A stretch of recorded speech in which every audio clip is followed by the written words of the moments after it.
Okay, so today I'm going to talk to you about the analysis of the data that we collected for the lab for the potato pieces. Most of you were able to collect data, and I'm going to send a spreadsheet to all of you, but this is the data for all 4 classes. So this would be A Day Block 1, A Day Block 2, B Day Block 1, and B Day Block 2.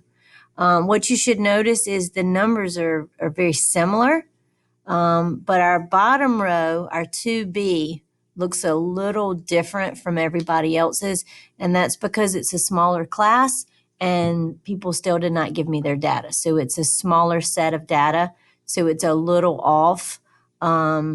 First 0 molar, everybody looks about the same, 0.2. The first 3 groups of data are good, but then that fourth kind of screws it up a little bit. At the 0.4, everything goes negative. At the 0.6, everything is still negative, but more, and then 0.8 is more, and then 1.0 is even more. And then I did the average of all 4 classes. So that's everybody's data that turned their data in, put together. And the more data you have, the more certain you can be of the results. And you'll look at and see how very good the data looks. So what we're going to do is we're going to talk about how to graph this data. Okay, so I'm going to put this to the side, and this data will be available to you attached to the same assignment with the video. All right, so I had you set up your graph before you left, and I wanted it kind of set. I mean, this I obviously did not do with the ruler. I want yours nice and neat with the ruler. I did this really quickly so that I would have it set up for you. So for your data, I asked you to set up on your x-axis the molarity, because that is our independent variable. We changed the amount of sugar in these different solutions.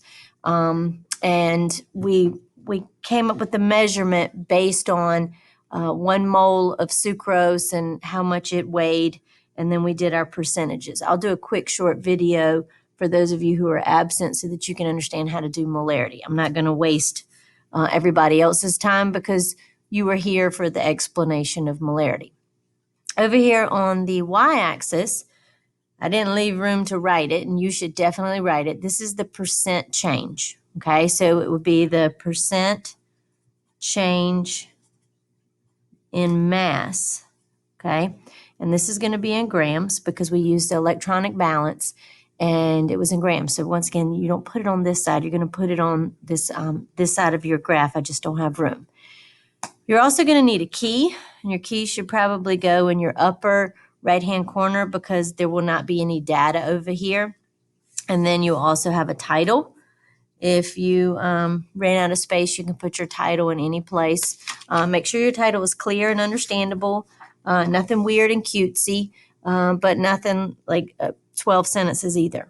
All right, so on your key, you're going to have your data, so whatever your name is. You're going to have your class, so your class's data, and then you're going to have all classes data. Okay, so we're actually going to have 3 lines on this one. We're going to see how well we did. All right, so this is not a change over time, but it is showing a change and a progression as we increase the molarity of the sucrose.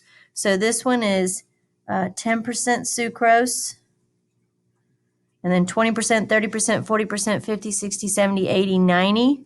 So that's 90% sucrose. And at the 100% sucrose level, that is where I added in 1 whole mole of sucrose.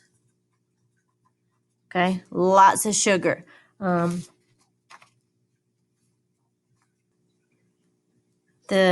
sucrose, once we added it up, 1 whole mole of sucrose was 342 grams. So that was 342 grams per liter. So per 1 liter, because I added water into it and filled it up to 1 liter. And then I color coded everything so that you could keep up with it. But this is the data that we're trying to get at. We're trying to figure out what percent sugar is in a potato. And the way we're going to find this is based on known molarities. So we know we used a 0.2, a 0.4, a 0.6, a 0.8, and a 1.0. And so we know what those molarities are, and then we're going to see where the potato falls in reference to those numbers. So I'm just going to grab somebody's data, just random person's data, and plot their points. I have no idea how good or how bad it is. So this person in their 0.2 molar, in their 0 molar, we actually did 0 molar as well. 0 molar is going to be dead on the line. In their 0 molar, their percent change was positive 5.29. So it's going to be somewhere around there, okay? And the more you space it out, the better. Then over on their 0.2 molar, it was 1.66. So it was right about there. So the percent change was still positive. Then at their 0.4 molar, it was negative 2.74. So 0.4, negative 2.74, so it was really close to 3. And then 0.6 molar, it was negative 6.7 something, 6.7, so right here. And then at the 0.8 molar,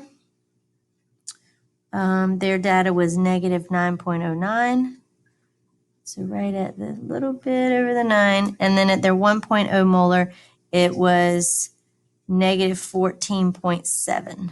So it was about there. And that almost makes an exact straight line. Okay, so plotting the points, this was me. If I was pretending this was me, this is what it would look like.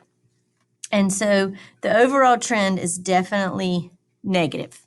So it is decreasing. All right, so the rate of change is the rise over the run.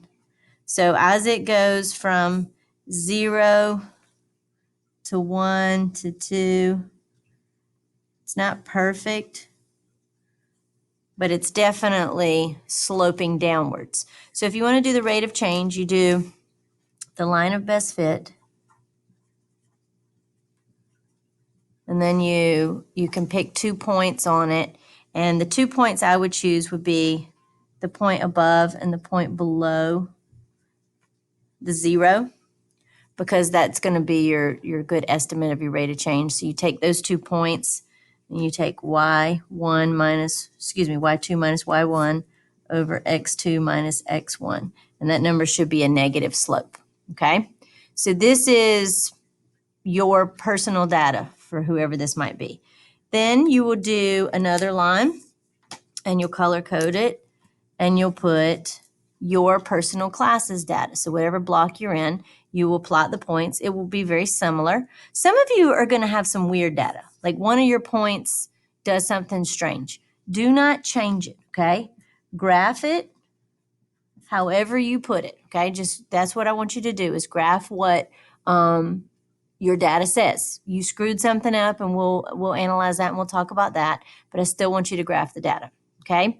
So on this person, let's go back to this person. You're going to have a worksheet where I'm going to ask you a lot of questions, but one of the questions I'm going to ask is the sucrose molarity of the potato. Okay, and you're going to base it on 3 things. The first one is your data, and then you're going to do the class data, and then you're going to do based on all classes data. And this is how you're going to do it. So I'm going to show you how to do it with this person's data. You're going to take a ruler and you are going to connect the dots right here between your exact, above, and below. Okay, now if yours doesn't cross until later, whatever, you're going to connect your dots, the 2 dots, the last one that's above and that's below. And then right here, where it crosses the 0, you're going to take your ruler, you're going to go straight down, you're going to draw a line. And then it's going to cross the molarity So for this one, it crosses the molarity almost dead between 0.2 and 0.3. So based on this data that I have in front of me, I would estimate that that potato's molarity of sugar is 0.25 molar sucrose. So that potato is 25% sucrose based on that graph. Now, if you're somebody and you have a data point like up here, and then your 0.4 is still above, and then your 0.6 is where it goes below, then you would connect your dots and you would find the spot where it crosses the zero, and this is why the lines need to be very nice and neat. And then you go, and you take your ruler again, and you go straight down and find where it crosses. And that person, if that's your data would say that it's between 0.5 and 0.6, but it looks like it's a 0.525 molar sucrose. Now, you cannot change your data. Your data is probably going to be the one that has the issue. The class data looks good. The class data is more correct, but that doesn't mean change your data. Put down whatever it is that you found, okay? So that's how you're going to find the molarity of your potato, and you'll have questions and where you can fill it in, and you're going to write and show all your math. Okay, so that is how you're going to graph your data. Obviously, yours needs to be a lot neater and nicer than mine. And over here is how I'm showing you how to find the molarity of the potato, so that when you have to do that for your questions and things like that, you will be able to calculate your molarity. Also, I'm going to ask for the rate of change. So you're going to do it with your line of best fit and specifically between your above and below. And so I'm going to ask for the rate of change for all three lines, which is the slope. All three slopes should be negative because they will all be trending downwards. Okay, so I'm going to stop this video here, and you can go ahead and graph. And then one of your questions on your lab analysis is going to be about water potential. So I'm going to make a completely separate video to teach you how to do water potential. So go ahead and graph, get your stuff done, because you cannot calculate water potential until you actually have your graph finished.